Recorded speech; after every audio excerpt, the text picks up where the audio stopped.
আসসালামু আলাইকুম। আপনাদের সাথে আবার দেখা হয়ে গেল নতুন আরেকটি ভিডিওতে। রিমেম্বার আমরা এই ভিডিও সিরিজটাতে দেখার চেষ্টা করছিলাম গ্রাফাই এর নতুন ভার্সন লঞ্চ হওয়ার পর এর আপডেটগুলো এবং in total at a glance গ্রাফাই এর সকল ফিচারগুলো একটা, একটা করে। তো একইভাবে আমরা এই ভিডিওতেও একটি নতুন ফিচার নিয়ে দেখব। তো চলুন আমরা একটা, একটা করে সবগুলো জিনিস দেখছিলাম। গ্রাফাই এর যে ড্যাশবোর্ডে এই মেনুগুলো আছে প্রত্যেকটাই আমরা একটু ব্রেকডাউন করছিলাম। তো আমরা আজকে গ্রাফাইয়ের অ্যানালিটিক্স মেনুটা সম্পর্কে একটু বিস্তারিত আবার দেখে নিব। রিমেম্বার আমরা যখন গ্রাফাইয়ে ট্র্যাকিং অ্যান্ড অ্যানালিটিক্স প্লেলিস্টে আর্চিন ট্র্যাকিং মডিউল তথা ইউটিএম প্যারামিটার নিয়ে ভিডিও করেছিলাম, সেখানে আমরা এই জিনিসগুলো বিস্তারিতভাবে ধরে ধরে বুঝিয়ে দিয়েছি। আমরা এই ভিডিওটা শর্ট রাখার জন্য এটা বিস্তারিত দিচ্ছি না। আপনারা জাস্ট এখান থেকে ক্লিক করলেই একটা ডকুমেন্টেশন দেখতে পারবেন। সেখানে সেই ভিডিওটা বিস্তারিতভাবে দেওয়া আছে, সেটা আপনি দেখে নিবেন। এই যে দেখুন এখানে কিন্তু দেয়া আছে। সো আমি হচ্ছে যেটা করব যে নতুন ভার্সন আপডেট হওয়ার পর আমাদের যে সিস্টেমটা ফিচারটা এখন বর্তমানে কি অবস্থায় রয়েছে সেই জিনিসটা আপনাদেরকে দেখিয়ে দিচ্ছি। দেখুন এখানে কিন্তু পিরিয়ড দেয়া আছে। Today, last 7 day, last 30 day, last 90 days. তো এই সবগুলো জিনিসই এই যে টুডে, লাস্ট 7 ডেজ এই প্রত্যেকটা জিনিসই এখন হচ্ছে আমার এই যে সেটিংস আছে এই সেটিংসে থাকা আমরা যে টাইম জোনটা দিয়েছি এই টাইম জোনটার সাপেক্ষে এখানে ডেটাগুলো শো করবে। অর্থাৎ আপনি যদি টাইম জোনে বাংলাদেশ টাইম দিয়ে রাখেন দেন আপনার এই টু ডেটা বলতে বোঝাবে বাংলাদেশ সময় রাত 12টার পর থেকে পরের দিন রাত 11টা 59 মিনিটের মধ্যে যতগুলো ডেটা হচ্ছে ইউটিএম প্যারামিটার দিয়ে ট্র্যাক হয়েছে সেগুলো এখানে শো করবে।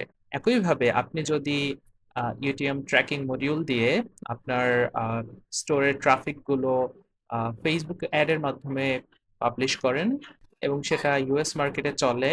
সো আপনি যদি এখানে সেটিংসে এসে টাইম জোনটা আপডেট করে দিয়ে ইউএস এর যে সেন্ট্রাল টাইম অথবা আহ, আপনি যে লোকেশনে অ্যাড চালাচ্ছেন সেই টাইম জোনটা সিলেক্ট করে দেন। সো আপনি এই অ্যানালিটিক্সে টুডে বলতে সেই টাইম অনুযায়ী ডেটাটা শো করবে।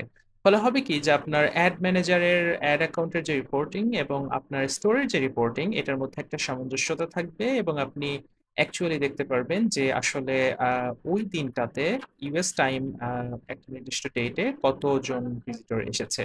সো আমি আর কমপ্লিকেটেড করছি না, আমি জাস্ট হচ্ছে আমি পিরিয়ডটা সিলেক্ট করে দিচ্ছি যে এখানে আমাদের গত 7 দিনে কোনো ডেটা নেই। আমি যদি লাস্ট 30 ডেজ দিই তাহলে দেখতে পারবো যে আমাদের বেশ কিছু ডেটা এখান থেকে এসেছে। আমরা হচ্ছে 4টা প্যারামিটার এখানে দেখিয়েছিলাম আর্চিন ট্র্যাকিং মডিউলে। তো 4টা প্যারামিটার কিভাবে ট্র্যাক করতে হয় সেটা আপনারা গাইডলাইনে পাবেন, ভিডিওটাতেও পেয়ে যাবেন। সো যখন আপনি একটা আর ইউটিএম প্যারামিটার দিয়ে প্রপারলি আপনার স্টোরে ভিজিটর পাঠাবেন, ভিজিটর থেকে কনভার্সন আসবে, তখন দেখতে আসলে কিরকম দেখায় সেটা আমি হচ্ছে এখান থেকে দেখাচ্ছি। লেটস সে ফেসবুক নামক যে সোর্স আছে সেখান থেকে টোটাল আমার গত 30 দিনে 22টা ভিজিটর এসেছিল, সেখান থেকে 18টা অ্যাড টু কার্ট করেছে, রিচড চেক আউট হয়েছে মানে চেক আউট পেজ পর্যন্ত গিয়েছে 15 জন এবং সেখান থেকে 5টা অর্ডার এসেছে এবং প্রত্যেকটা অর্ডারে অ্যাভারেজে এতটা করে আইটেমস এসেছে, এটার কনভার্সন রেট ছিল এত। এই যে যতগুলো এসেছে ভিজিট করেছে সেটার সাপেক্ষে কয়টা অর্ডার হয়েছে সেটা হচ্ছে এখানে সেটার রেশিওটা দেখাচ্ছে এবং টোটাল রেভিনিউটা আমার হচ্ছে এখানে কিন্তু চলে এসেছে। সেকেন্ড ভাবে আপনি এখান থেকে মিডিয়াম, ক্যাম্পেইন, তারপর হচ্ছে যে কন্টেন্ট এই জিনিসগুলো সিলেক্ট করে দিলে কিন্তু সেগুলোর বিস্তারিত ডেটা আপনি দেখতে পারবেন। তো আজকের ভিডিওটা এ পর্যন্তই থাকলো।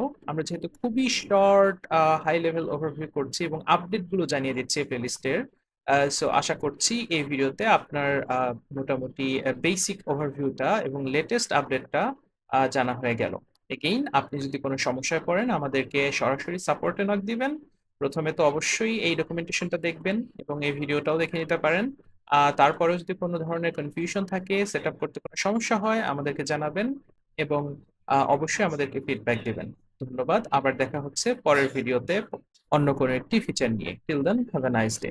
আসসালামু আলাইকুম।